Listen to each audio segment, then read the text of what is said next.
Hi everyone, thank you so much for joining us today.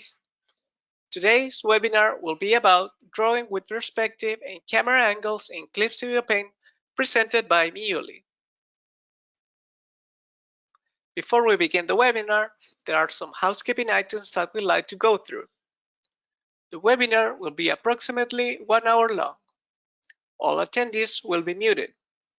Question and answer session will be during the last 15 minutes of the webinar. Attendees can ask questions in the GoToWebinar question box right away. Due to time constraints, not all questions will be answered. The webinar will be recorded. The recording will be shared on social media and will be sent via email to all registrants and attendees. The panelists for this webinar are Mario Quiñones, myself, Joanna Brower, and Miyuli. For those of you who are joining us for the very first time and have never heard about Clip Studio Paint, Clip Studio Paint is your all-in-one solution for stunning, ready-to-publish illustrations, comics, manga, and animations. Learn more at clipstudio.net/n and graphicsly.com. And with that, we'll pass the reins of the webinar to Miyuli and her presentation, Drawing with Perspective and Camera Angles in Clip Studio Paint. Thank you so much. Thank you so much for having me. I hope everyone can hear me all right. So I'll quickly introduce myself. My name is Miyuli. I am a comic artist and writer, and I also do freelance illustration. Let me just quickly share my screen. Here we are. I also like to study drawing principles like anatomy, drapery, and perspective. I have a book published in several languages, so if you want to look it up, it's Miyuli's Art Tips. And I studied animation back in film school, and that's basically where I realized how important perspective is actually for drawing, especially if you want to draw movement. So before this realization, I kind of tried to ignore perspective as much as I could. Even though I was always drawing comics, I tried to just, do without many backgrounds. But then I realized that perspective is not just backgrounds. Perspective is basically everything. It's organic thing. It's characters, and especially characters. So today I wanted to talk about, well, first I want to kind of reintroduce or just freshen up general knowledge on perspective, talk a little bit about different types of perspective, and then finally talk about drawing characters in perspective. I'll try to focus more on why you do things instead of exactly how you do things, but I will talk a lot about how to use Clip Studio Paint for all your needs in perspective, basically. So this is for people like me who tried to kind of run away from perspective, but are here with me trying to cope with it. And I hope I can, make it a bit easier for you. So first, why perspective? Why do we need perspective? Perspective is very good for understanding different angles and to anticipate and imagine your drawings and make, better guesses. Whenever you draw something from imagination, or even if you use reference, it is very useful to understand what you're actually seeing. The more you study perspective, the more you will sharpen your intuition, and it will get easier. Like each time you do a study or an illustration or a drawing, it will get easier, I promise. Perspective is very good for creating depth, and even or especially for organic shapes like grids or guidelines can really build a sense of perspective and structure and give everything the depth it deserves. So I will just quickly show you what Clip Studio can offer us in terms of tools for perspective drawings. I will just create a new canvas. I usually go for a resolution of 300 dpi and 4000 to 4000 pixels. And we have basically two ways to create so-called perspective rulers. We can either go to the tool menu over here and then pick perspective and then, do the thing. I will probably talk about it a little bit later because I first want to concentrate on doing it the other way. If we go to layer, ruler frame, and then create perspective ruler, we have a choice of 3 perspectives, 1, 2, and 3-point perspective. I will go through each one and kind of explain a little bit about the basics and how and where to use them. So if we create a perspective ruler, we have, if we use the operation tool, we can modify what we see. We have the horizon over here, oops, like that. I'm not really hitting it, but yeah, this is the horizon. This is our eye level. This is where the camera is. This is kind of, if we walk up to our object, this is kind of where our eyes would meet the object. Everything below that is the ground plane, and everything above is, everything else. We have the lines that are parallel. They usually go to a vanishing point. It's kind of the thing about perspective.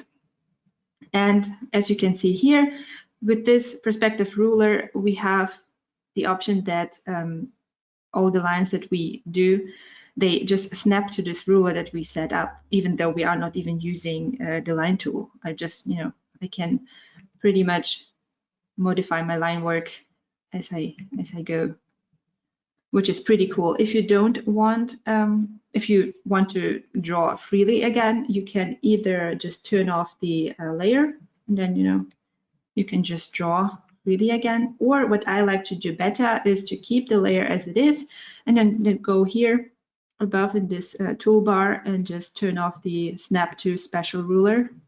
And then you can, again, draw freely, even though you still see your perspective ruler. A little bit more about how to adjust your ruler. If you use the operation tool, there's this big circle in between where you can move the horizon line. There are these filled-in circles on the side where you can tilt the horizon line. If you hold Shift while tilting, it will snap to this, to this degree, and you can have it perfectly perpendicular or perfectly horizontal. You can also move around the perspective lines with this circle, and with the filled-in circle, you can move around the vanishing point. You can move the vanishing point around. And if you click on this diamond shape, everything of this line becomes green. That's the color. And you basically disable this function. So even if I want to snap to this ruler, it just only lets me snap to the perpendicular lines, but not to the vanishing point anymore. If I turn it back on again with the operation tool, I can snap back to it. So these are the basics. Let's just quickly talk about when we want to use one-point perspective. So one-point perspective is especially good for if we have one plane, one surface of an object that is facing us, like this. We don't really see much, because it's going this way. So if something is really facing us, a one-point perspective is perfect. It is also creating these lines, whatever we are drawing. We have lines that are kind of like arrows that are pointing towards the focal point, if the focal point is in the middle. I have a couple of examples over here from movies, where movies like to use such a thing to create patterns, for example, or like a tunnel kind of pattern, or kind of have a character in the middle and in the foreground, or the character can face us or face away from us, and we know that this character is important. We can indicate hierarchy, or we can also, if there's a lack of character, we can show that something is about to happen there, like the viewer is automatically drawn to the middle, like to the vanishing point. This is mostly what the one-point perspective is used for. It can be very, very good for composition, very dynamic. If you use it without much intention, it can look a little bit out of place, sloppish, or even flat. But with comics, for example, we can use it if we don't want to go to two-point perspective too much, but I won't talk about it too much here because it's mostly like a comic thing. If we, if we go a bit further away from the center, we can, we don't have to have the object completely facing us. But if we want to show two sides of an object, it is way better to use the two-point perspective, and we can create it the same as the one-point perspective, but here choose two-point perspective. Here's some additional points how to use it. We now have 2 vanishing points. If you have the fixed eye level enabled, then you can move around these points on the horizon. If you check it off, the fixed eye level, then as soon as you move the vanishing point, it will move your horizon, which you might want or might want to avoid, depending on your needs. Also, you can turn on the a grid, which can be very useful if you need, for example, things that are the same distance away. You don't have to measure everything now. You can just follow this grid. You can also adjust your grid. If you go here with the operation tool, you go on the ruler sign here, and then you can, if you under grid, you push the plus button, you can adjust the size of the grid, which is super useful. So about two-point perspective, a very common question is, how do I know where to put my vanishing points, right? Like how close together should they be? How far apart they should be? In real life, that basically depends on which lens you are using. And I guess computers have ways to calculate that, but we don't want to calculate things here. We just, I think, simple like guidelines or pointers will give us enough information to kind of answer these questions for us. So there are 2 points that you have to keep in mind when you decide where to put your vanishing points, perspective vanishing points. First, you have to think about how much the object is facing you. If it's facing the camera, the viewer, then you can be sure that one of the vanishing points will be pretty close. Like if we have, something here, it is facing us more than if we put it a bit further away from the left vanishing point. Then you can see it's kind of this block is not really facing us that much anymore. However, the other surface is getting in our view because we are getting closer to the right vanishing point. So this is the first point you should consider, like how much one of the planes of the object is facing us. That's how you know that one of the vanishing points has to be close. The other thing that you want to consider with the distance of the vanishing points is if you have 2 vanishing points that are pretty close to each other. Let me just draw a cube here. Oops, to show you how this would look when they are really close together. And then let's draw kind of the same cube with the vanishing points a bit further apart and see how that changes the whole image. It will look something like, if we keep the same height, but the edges here, they become a little bit more like horizontal. So if you compare this to this, I mean, it's pretty subtle. I could have gone a little bit closer with the vanishing points in the first drawing, but basically the closer the vanishing points are to each other, the more distortion there will be. So if you want a lot of distortion, then go for closer vanishing points. If you want less distortion, go for vanishing points that are further apart. I have a little bit to illustrate this concept here. If we have the vanishing points that are close together in photography terms, I think we would probably refer to the lens as wide angle lens, because we have the object pretty close to us. It is very distorted. I tried to kind of illustrate it here. And a long lens is where the camera is further away from the object, and so the object appears to be much less distorted, and the vanishing points are much farther apart. Here are some other examples where you can even make it a bit more extreme. If we have something that is really a part of the body that is really close to the camera, like the hand or the foot here, then it appears extremely big, so it's pretty distorted. And it really depends how much distortion you want. You want less distortion if you have, for example, a scene where you just want to show the character, or if you want to design the characters, or if you have a pretty calm scene. If you have an action scene, or if you want to use more angles, more dynamic angles for composition, you probably want to go for a wide angle lens. It really depends on your intention. I have a couple of examples over here from movies. Movies usually use a two-point perspective, generally to show two sides or even two characters to a story. That is quite useful if you don't have one character in the center, but it's more about the conflict between characters or the conversation, the dialogue between characters.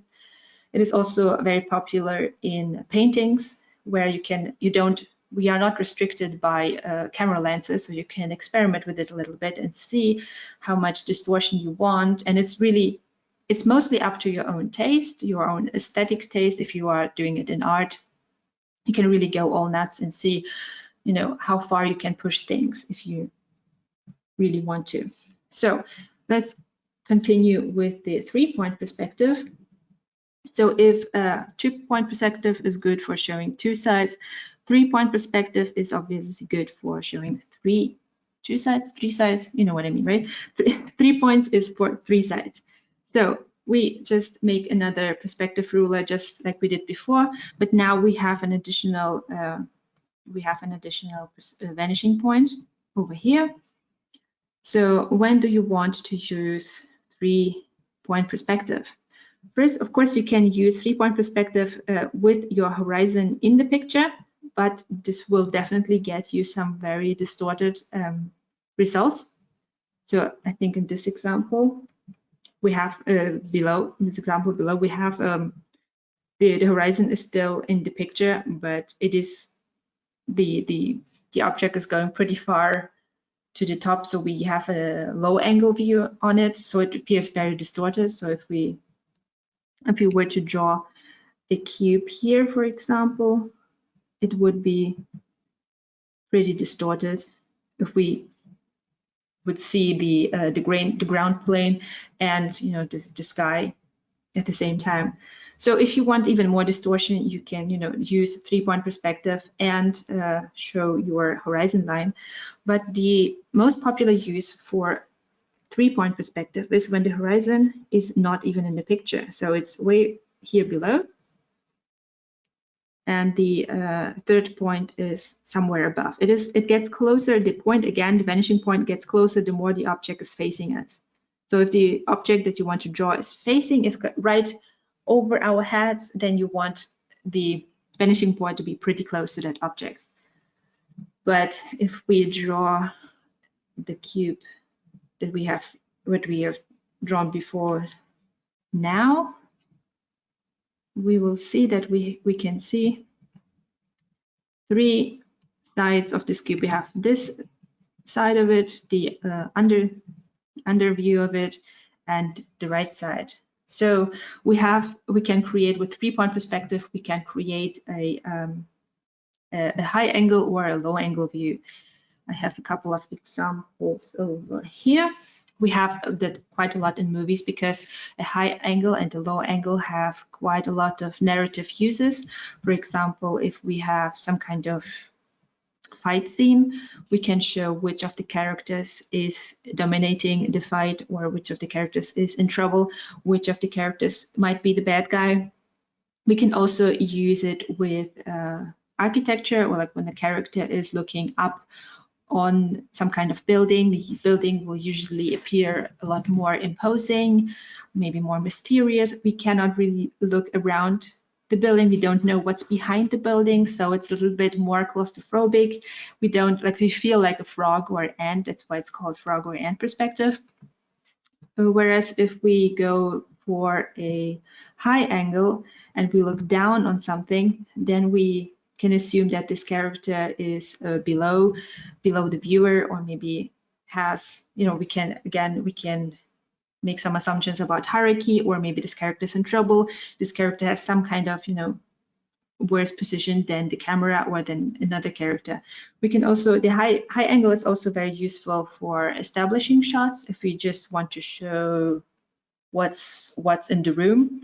You have to be a bit careful with this because it often looks like a security camera. So the camera is not really participating with the characters. It's just looking above. It's not really like the viewer or the reader might not be in this scene, but it's good to show how the scene looks like, and to take a little bit of mystery out of it, because we kind of know where the corners of the room is. If we want to show even more of the room, if you want to have like the maximum field of view, like the maximum, we want to see the maximum amount of things in the room, we would add another vanishing point. So we have like 4-point perspective, which is also called the fisheye perspective, because as soon as we have 4 points, the perspective lines start to kind of curve like this. And we want to use it if we want to achieve some kind of like peephole effect, or if we just want to show more of the environment. Often you can also make very nice composition with it. Like here you can frame the characters, you can see the characters and kind of the top of the library. So you see a lot of things and you have a very nice composition. Or as I said, like the peephole effect, if you really want that, it really depends on if it fits into your drawing or the scene that you are depicting. I've also tried to use it in my own illustration. This one, I can show you a little bit of the grids that I've used. The problem is we don't, Clip Studio Paint does not have it as a special ruler, the fisheye, but we have the option in assets. There are a couple of rulers. Let's go here again. I can show you a couple of rulers that you can download for free and then use with Clip Studio Paint. For example, this one, it's a fisheye perspective ruler, like pre-made. We can just use it as a grid, put it where we want it to. And this one is an actual ruler. Yeah, if it, usually it works, but yeah, this is kind of what we can use for the grid, and it's also what I have used for this drawing. I've just put it in where I wanted it, where my sketch was, and then just guessed what's between the lines, basically. Then I quickly wanted to mention the isometric perspective, which follows this kind of grid, where we have the vanishing points are so far apart that everything is parallel. So it is a kind of a very unnatural perspective, but at the same time, it shows us a lot. It's always a high angle, so it's very good for games. For example, we see it in the game Hades or Anno 1404, where you want to see the buildings, or when you want to see what's around you, the enemies, and so on. We usually go with this kind of perspective. I think if the angle is a little bit different, it has a different name, but let's just call this isometric perspective. You can also, it's very fitting for designing architecture. My friend Jessica, for example, is using it to design very cute little houses. You can see it on the right. You can see more of her art on artofjazz.com if you like. She breaks up this grid with a lot of organic shape, which makes it look a lot nicer and very organic and fun just to look at. So it's very recommended if you want to design a room or any kind of architecture, or if you want to make a game. It's also a very good possibility for that. So lastly, I wanted to mention the tilted horizon. So the tilted horizon is when we have our grid. when we have any kind of our grid, and then we start to, you know, just tilt our horizon anyway, you know, which can, you know, get us into very interesting territory, but it is very good to use with intention. It is kind of popular in movies where it's, you know, often called the Dutch angle. So if you want to create, for example, imbalance, like someone is falling, or, you know, because it's a very unnatural view for us to not have the horizon perfectly horizontal. If it's tilted, and something always feels kind of off. If you want to create a more dynamic scene, like as I said, someone is falling, it's like perfect for that. Or we have on the right, we have also like just a view of the city. I think it's from Take on Concrete, where the characters are jumping on roofs. So we still have this jumping, this imbalance kind of thing going on. So it's perfect for that. Or I just quickly wanted to mention this example from Road to Perdition, where the horizon is tilted like very, very subtly. It's like it's not perfectly horizontal. It's just a small tilt, which I thought was very genius to use it here, because it was a very like happy scene. It was a scene where you thought, as the viewer thought, like everything's fine. But then came this frame where the viewer might not even notice that the horizon is not perfectly horizontal, but something starts to just feel off. And this is the scene right before something bad happens to the character, so that the viewer can already have the sense that something is off, something is wrong. So this is, I think, this is one of the best uses of the tilted horizon. I have tried to use it myself in a recent illustration. I want to show you here. I have, as you can see, also tilted the horizon, because I also have like a few rooftops that the character would like run around, and it would create a little bit of imbalance and, you know, make it a bit more fun and almost a little bit dangerous. Yeah, this was kind of my intention with this. So finally, I can talk about characters with you, how to draw characters in perspective. I have a couple of pointers for that. I will try to go over them. I have already prepared something because I know we don't have a lot of time. So like a good cooking show, I have a lot prepared. If we have a character like facing us, for this particular image, probably just a one-point perspective would be completely fine. But what I like to do is always look for parallel lines that we can find in a character drawing. For example, we can have parallel lines between the eyes, for example, or between the shoulders, or between the elbows. In this position especially, I'm not talking about any, you know, fun twisty position. But if we have this, you know, resting position, we can have a lot of, we can summarize a lot of distances with a line. We can pick the knees, we can, but it's not super horizontal. The knees, the ankles, the feet, we can, you know, choose anything that is parallel. The good thing about that is that if the character is in a different perspective, if it is in a perspective where we see more than one side of the character, we can still look out for those lines that we found before, these parallel lines. So like these, you know, between the shoulders and between, I don't know, between the nipples, between the elbows, between the wrists and the knees and feet. We can, you know, if we have already something that we want to analyze, we just connect these dots, and then we know that these lines would lead to a vanishing point. And then we have, and since we have here another side of the character, we can do the same on the side, which is a little bit harder. Then the only line that I'm really confident in is connecting the top of the ear with the eyebrow. So we have this line, and the rest we kind of have to imagine as though the character would be in a cube. So like we would probably have these kind of lines.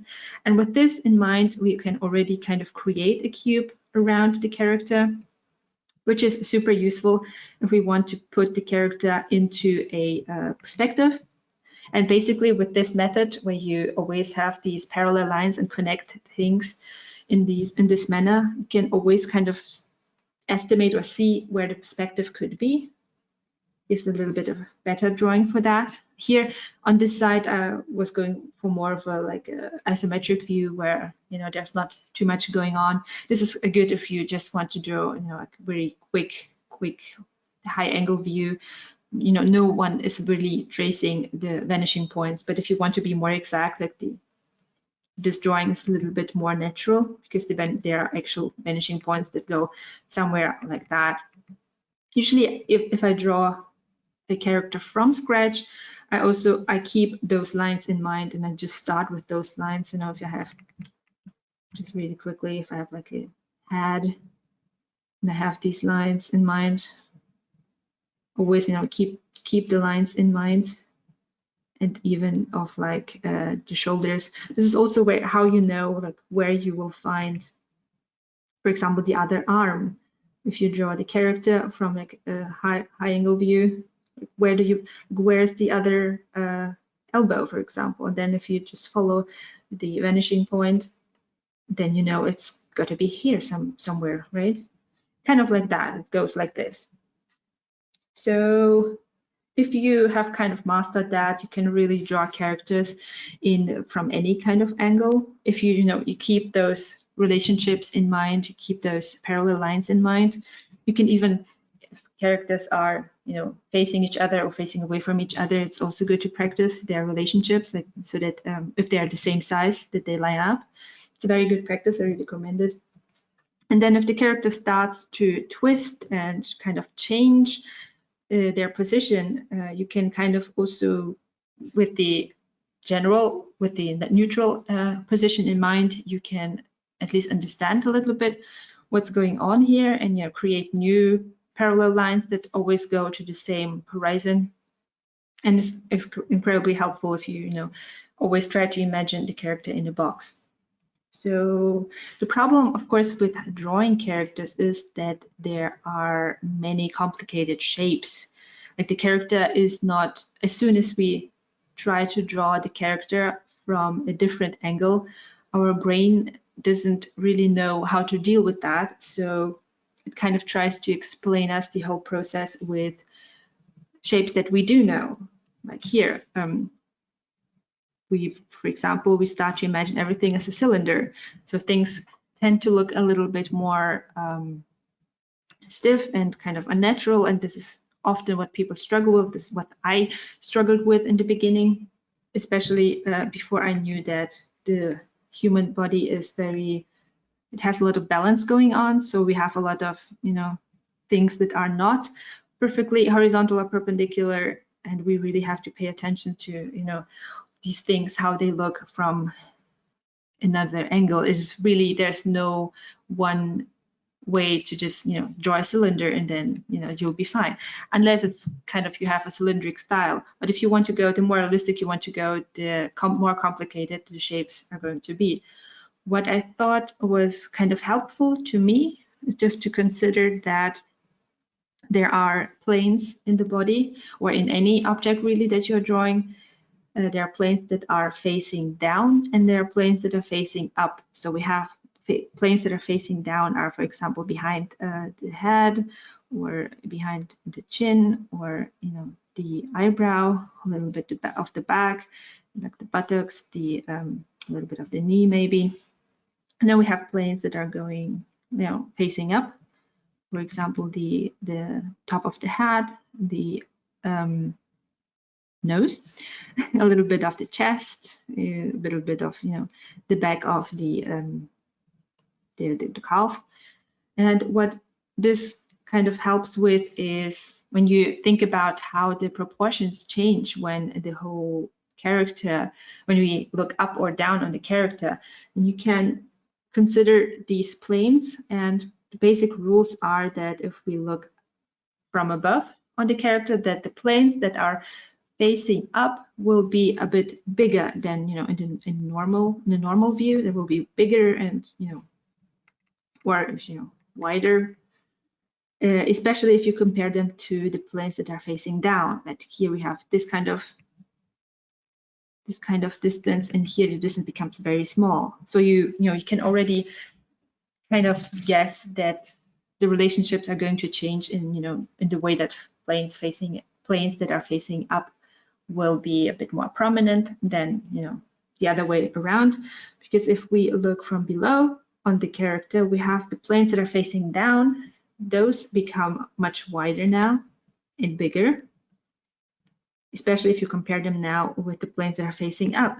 So this is kind of, if you study actual like 3D models for photographs, you should pay attention to how the proportions change, because there's not like a perfect rule. I think in this degree angle, you have to use like 3/4 of this and that. This is kind of really hard to lay down as a rule, so you just have to pay attention how generally the relationship and the relationships between the parts differ. And this is, I think, with these kind of pointers, you should be fine. So of course, if we talk about drawing characters in perspective, we have to draw about the dreaded foreshortening. I have just, quickly tried to draw an arm with foreshortening. What foreshortening basically means is that things get shorter, right? So to illustrate that, to just understand that, it is all right to use very basic forms like a cylinder, just to understand what's going on. Of course, if the more realistic you want to go, the more you have to see how the shapes are actually not super cylindrical, because they overlap quite a lot, and you get a lot more realism from looking at how things overlap here. Yeah, it is very hard. So of course, another thing about proportions is if we consider how close things are to us. For example, if in this image, in the image above, the hand is very close to the viewer, or you get the sense that something is very close to us.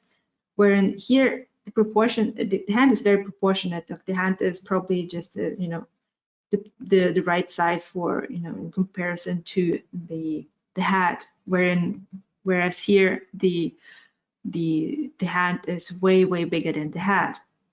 And I don't think, for drawing at least, there's no really a rule how big something has to be or how small something has to be. It's just basically how far you can push things that they still look all right. If you want some help with that, I really recommend trying out Clip Studio Paint's 3D features. I just discovered them not so long ago, but I will try to show you some of the things that I like. For example, if we have this kind of pose here, right? And let's have this character like the head and the hand is closer to us, right? This is probably what would be the closest to us. If we go to this panel and it's off screen, something like this appears, and we have a thing called Manga perspective here.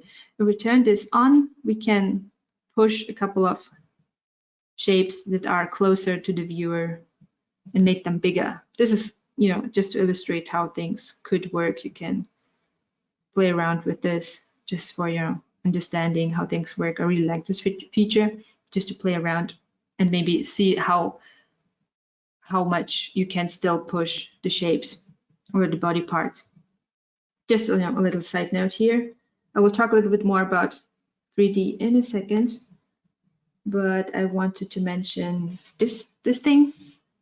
If you do have like a character who is just standing there maybe, and you have established your perspective grid and your perspective lines, but your character still looks kind of flat, there are just a couple of little tricks that you can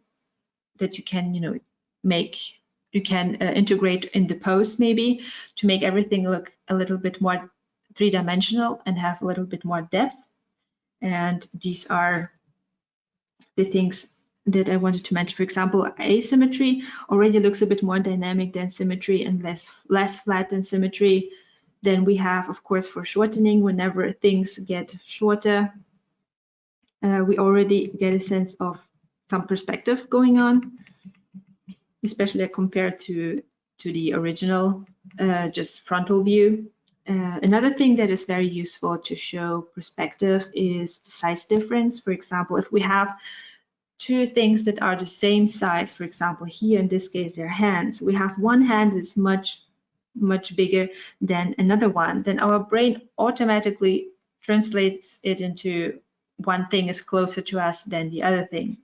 And this can be, this can be used to create more depth. This is quite useful and often underestimated. Then we have, if we want to show like depth, if we want to show depth, we can show a bit more than one side of the character by, for example, twisting the character. As you can see here, by twisting the character, for example, in this illustration, we can see a little bit of the back of the character, and some other sides that we couldn't really see here. That already makes the character look a bit more three-dimensional, gives us the illusion. And the last two things that I wanted to mention is that the more forms overlap, the more, again, our brain starts to translate it into the overlapping form is actually like in front of the other form. So if we have overlaps, that also creates a sense of depth. And the last very, very useful thing is surface lines. We should always consider surface lines. What I mean by that is, especially when the character is wearing clothing, we have a lot of possibilities to include surface lines like these. Like it's good to just for ourselves to understand how the form is behaving, but it's also just good to understand, to give the viewer an understanding of how the form is in like a three-dimensional space. And really, if the character is wearing any kind of clothing, don't waste the opportunity to show the perspective, the three-dimensionality of the character. Just use every opportunity to show how to show the viewer how the forms are behaving. Just another general tip for that is everything above the horizon, usually, unless it's like twisting, will have surface lines that are going a little bit like that, and everything below it will go like this. We have here one leg that is kind of facing us, so it doesn't apply here, but like generally with forms, we have the forms that are, if it's like a cylinder, then the surface lines would go in this direction, and if it's above or below, it would go like this. It's very good to consider, and something that we easily forget, or at least I do, so I hope I'm not the only one. And all right, there's one more thing I really wanted to mention in regards to 3D and putting characters into your drawing. I will borrow a painting by Angiolo D'Andrea, because it's very good to illustrate what I mean. I'm also, as I said, I'm quite new to using 3D in Clip Studio, so I hope this will work as as I intend. If we, for example, we have already drawn an environment, or we have a photograph, anything like that, and we want to put a character into a photograph or a painting or anything, really, what I recommend doing now, I mean, of course, before you had to kind of measure it and to see like, okay, if this character is standing here, like how, if I want a standing character, then I guess I would be here. What if I want a character here, then I have to find the vanishing point, and then I have to kind of do this, and then one character standing here. This can of course work, but I found what kind of illustrates this whole thing, or like makes me at least understand it a lot better, is when we use 3D models for this, which Clip Studio Paint already has here integrated. We can of course just try to kind of to do it ourselves and like put the character somewhere into this background. But what works even better is if we go to the ruler here, and then we have basically our perspective ruler, just as I explained in the beginning. We also have the grids that we can turn on and off. Let's just turn them off for now. So let's see if this works. Now the thing we have to do, we pick our operation object tool, and we try to adjust the perspective lines to this drawing or to a photograph or to any kind of background that you want your character to fit into. We try to kind of, we have the eye level fixed. So we unfix the eye level, and now everything is a bit messy already. let me go a few steps back. Okay, eye level is unfixed, so we can have a little bit more control over this. Then we try to align everything. Whoops. So I bet with a bit more practice, things get a lot quicker and smoother, but I really wanted to show you this kind of feature because it can be quite useful if you get it right. Now something like this. We have something like this. We can make the character a little bit smaller. And then basically what we can do now is we can move the character around on this plane. If we have established the perspective more or less correctly, then you can just, move around this 3D model. You can, rotate this 3D model, put it anywhere you want, maybe even, move it around, and then you can, simply move it around on this platform, on this perspective, and then you have a character that's back there. You know how to draw character back there, and then here, and then you don't have to measure anything. You can just put this thing anywhere on this plane, and you can based off on that use it basically as a sketch, and draw whatever you want. I bet there are more uses you can use for that, but this is one example. I've also used it in one of my illustrations just for me to understand how the character would look in this kind of unfamiliar perspective. So I can really recommend using all the tools that Clip Studio Paint has to offer. And yeah, these were the tools that I'm most familiar with. So I hope this helped. I am 47-minute mark. I hope it was enough. If you have any questions, I think we are ready to get them answered, hopefully. Yes, we have of course a lot of questions, and a lot of them we probably won't be able to answer, but let's start with some of them. So you showed the grid for the perspective. Do you think it's better to use a grid or learn how to imagine these kinds of perspective, just from your personal experience? Well, I don't think one is better than the other. I think both have to be done. It's grids, of course. I'm using grids mostly for practice, to kind of hone my instincts, to get familiar with perspective, because I know that if I sketch from imagination, that before I was, I couldn't really even guess where the vanishing points would be. Things would look kind of like that. But the more you use grids and the more you get used to using grids, you can, even if you do like freehand drawings, you can kind of estimate a lot better where the perspective, the vanishing points, anything would be. So it's really highly recommended for that kind of thing, So yeah. So we have these wonderful cubes now. Can you check? Can you just to show once more, like how you would put the perspective ruler, for example, above those? Just where to find it again? That's a good point. Actually, I kind of forgot to mention that again, because I always talked about like going to layer ruler frame and create perspective ruler. But what I have discovered recently is that I usually, now that I have a bit more of a better sense of perspective, I like to just freehand sketch whatever I want to do, even if it's like a character, and then we kind of in the background do anything. Let's just stick with this cube.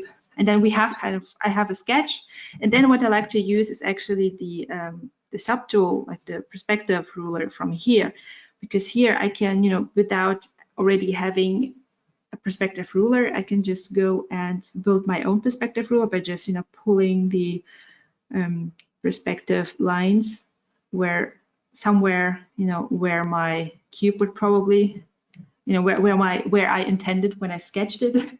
Somewhere around this, and then I can do like another sketch with like way more accurate lines. And this is kind of what I would recommend if you already have a sketch, or if you have a photo or a 3D model that you kind of want to build off on. I would rather use this tool instead of going and building and then adjusting things, like fumbling around. This is, I find, a bit quicker. Yeah. Okay, great. and you can really see it's like where the perspective was just a tiny bit off as compared to when you put the ruler Exactly. in. Yeah, it's always a tiny bit off. It gets a bit less off if you guess, but with practice. But it's always, if you imagine it, it's like always a little bit, just a tiny bit off from what you imagined. How long did it take you to like understand perspective better? I'm still working on that.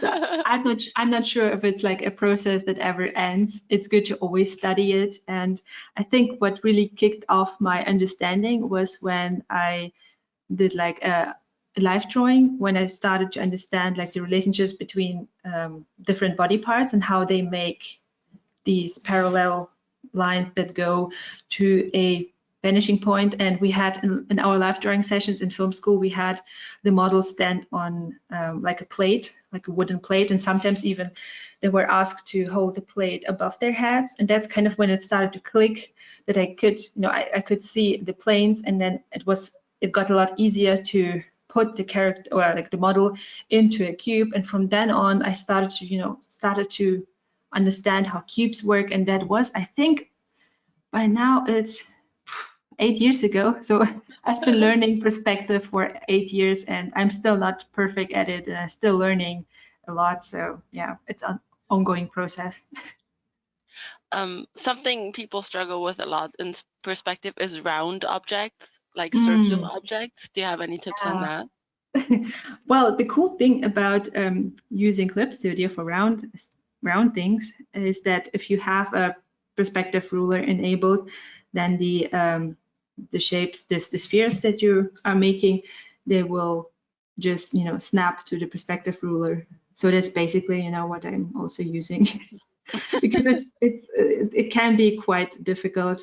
And there are ways to understand it better. I thought it would be like circles and curves are a whole chapter in themselves. But I would just recommend using the tools that Clip Studio has to offer with helping this, or even having like 3D things for curved things, because it can be really annoying to do.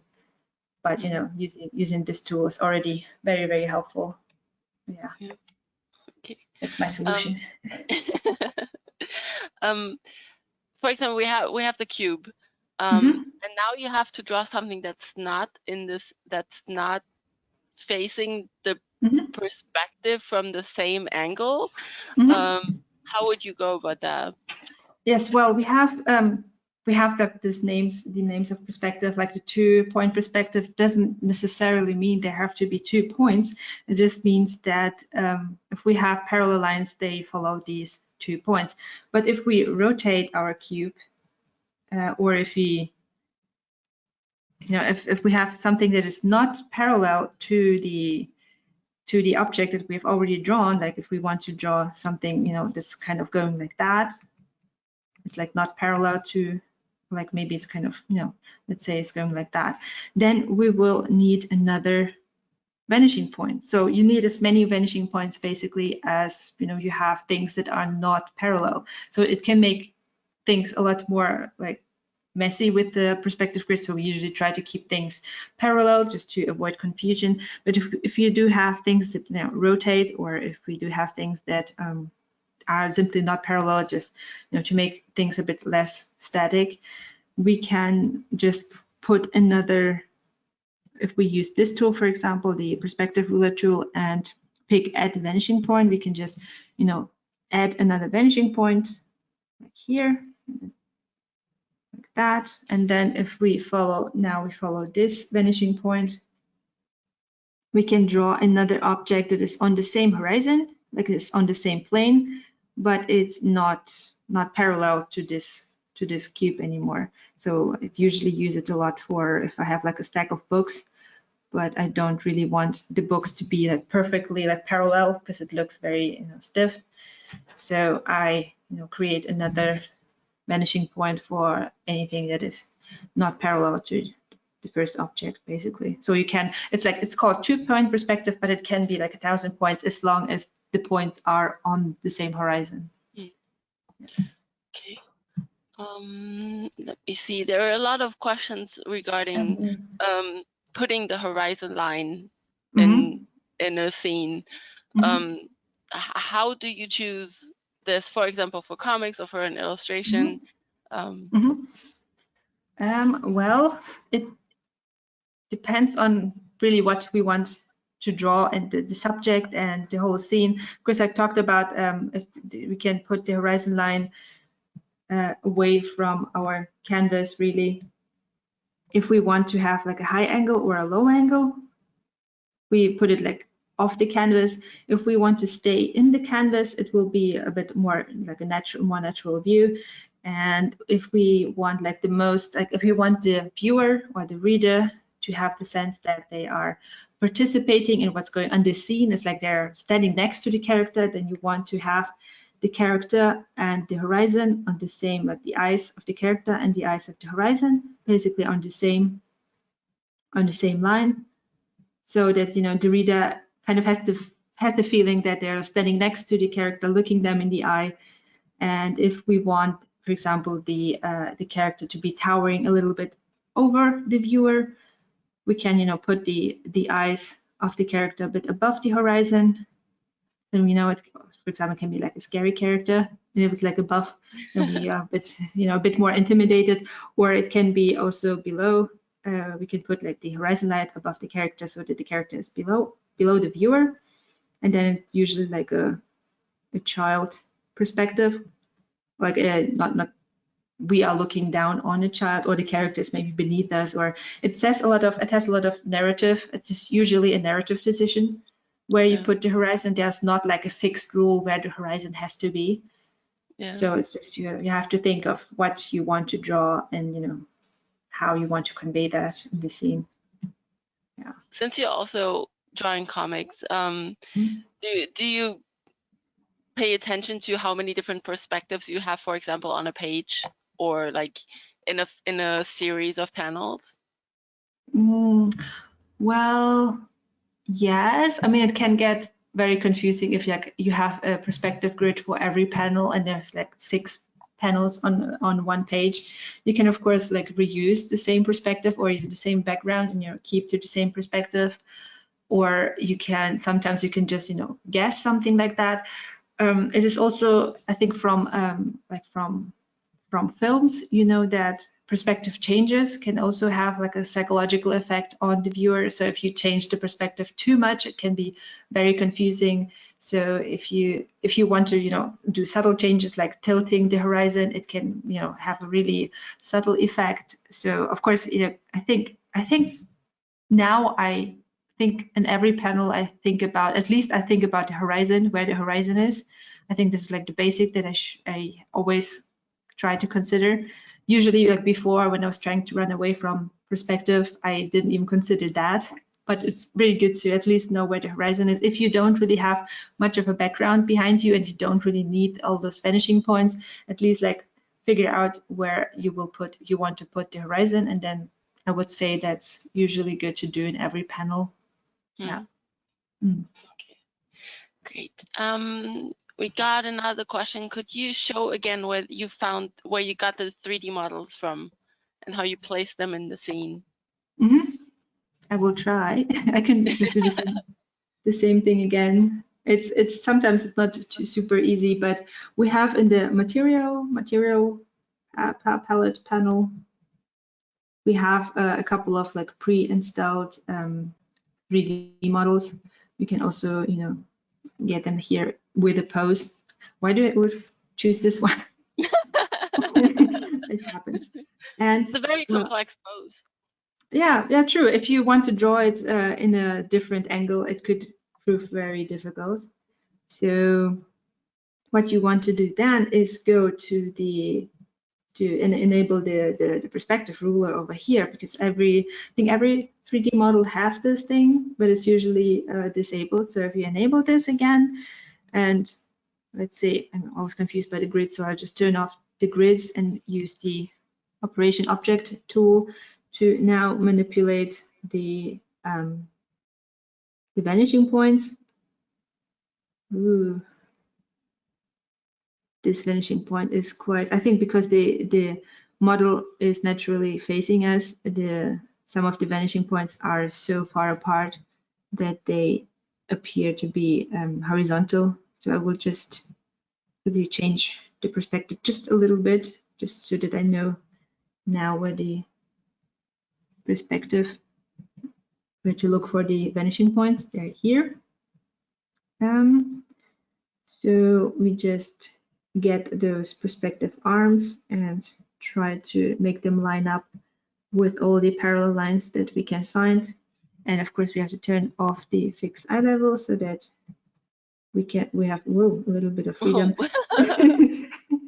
this is usually not, as long as we're not done, this is not like terrible what just happened. Mm. It fixes itself once we lay down the other side. Yeah. But let's see how this works. No, it doesn't work. Well, you know, sometimes it just doesn't work. Yeah. But let's say this is kind of close enough. I think it's Yeah. because the horizon is tilted. That's why this is Hmm. always kind of, wait, where's the,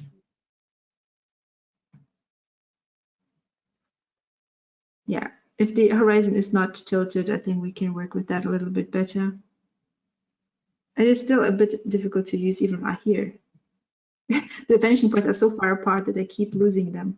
Yeah. Here. Now we have a perfectly like horizontal horizon, and now we can try this again. Oops. Now this should work a bit better. It's almost lined up. Yeah, just here. Something like that. Now it's lined up. Yeah.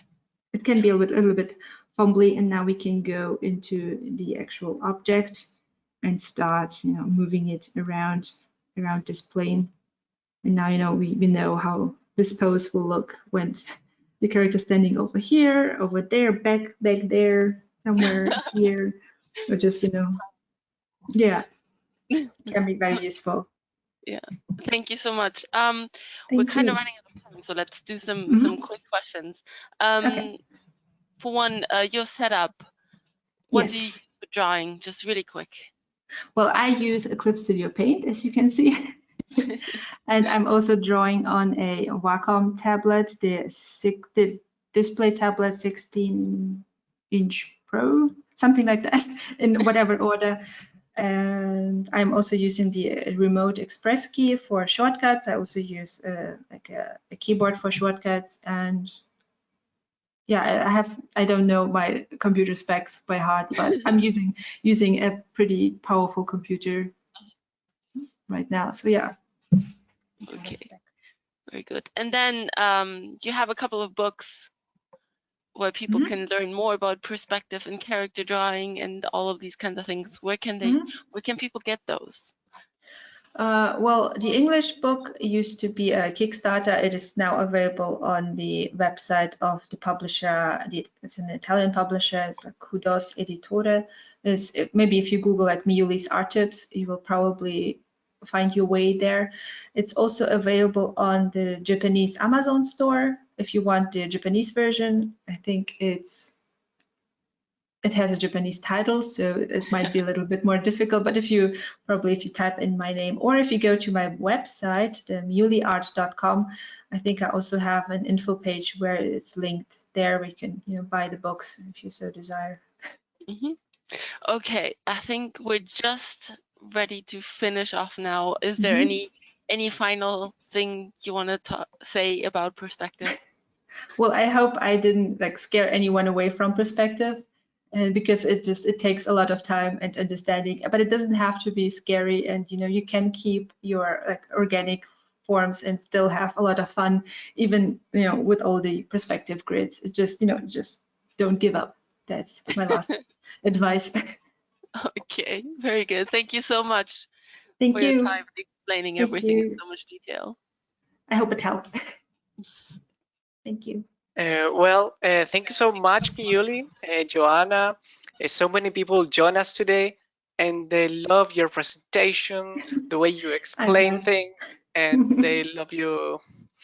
They love you, and they love what Oh you're no. drawing. So you definitely inspired everyone. So You make me before we blush. go, no, the love is everywhere. So thank you so much. Before we go, let me share you one last bit of information. To learn more about Clip Studio Paint, please visit our website, clipstudio.net/n and graphicsly.com. And remember that this webinar is being recorded and will be uploaded to our Clip Studio Paint channel and also Graphicsly. And for more information about Miyuli, follow her on her social media, Instagram Miyuli Art, and Twitter Miyuli Art as well. And also, if you want to join her on her Patreon, join us as Miyuli. So thanks again, Miyuli. Thank you so much for having me. Thank you so much for stopping by this webinar, everyone. Thank you. And thank you so much, Joanna. There was a ton of questions, so thank you so much. So many questions. And we really appreciate all of you who are still with us and share today's event on your Instagram stories.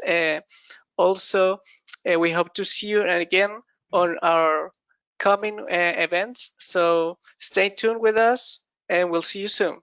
Bye-bye. Bye-bye. Bye.